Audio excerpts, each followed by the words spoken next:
Hi, I'm Nick Clark. Every publication, both on the page and the web, benefit from hierarchy and most from using columns. They're important tools. Let me show you why. So let's start with this very ordinary piece of text. It's on an A5 page and is 11 points on 13-point leading. By the way, it's Times New Roman. Times New Roman was the default script for Microsoft Word for many years, and frankly, we've seen enough of it. There are enough really good serif fonts elsewhere, so unless you really have to use Times New Roman, can I suggest you look for something else? So, how are we going to make this page very much more interesting than it currently is? And the first thing we're going to do is put it into columns. Printers discovered many years ago that text in columns actually took up less space. So you can see right at the bottom here, we've suddenly created a large area of white space.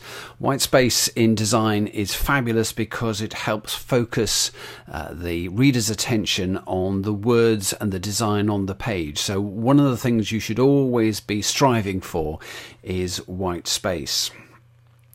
But still not very interesting. What else can we do? The next thing you can do is get rid of those carriage returns. It creates more white space for us, and by that I mean when you get to the end of a paragraph, usually inexperienced designers and writers will put in 2 carriage returns to give themselves a line of white space between one paragraph and the next. In this design, whilst we keep the first paragraph aligned all the way to the left, every subsequent paragraph is indented. Now, that helps the eye track between the 2 paragraphs very much more easily than if everything was set all the way to the left. So by indenting the paragraphs, you can lose the white space between the paragraphs and add them to the increasing area of white space, which is really good and useful. So what do we do with it, and how do we take this and create a hierarchy? And here's our finished page.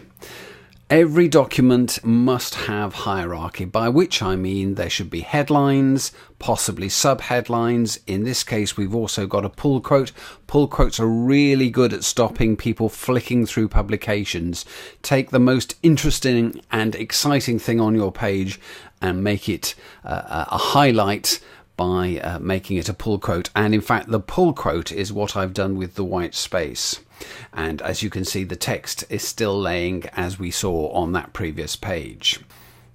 So let me give you a formula for a hierarchy. It's a basic formula, but if you stick to this as a starting point, you won't go far wrong. Body text, the bit we read, should be between 10 and 12 points. Subheadlines, and they are very useful, particularly in long documents, should be about 20% bigger than your body text. In my case, that would be between 12 and 14 points. Headlines should be between 80 and 100% bigger than your body text. So here we're looking at 18 or even as much as 24 for our headlines. And remember, it's all about the audience. What will your audience expect? What will your readers demand of you in terms of design and layout? So that's it for this time. If I can be of help to you or your staff, then please don't hesitate to contact me. Please push the like button below this video, and I'll see you next time.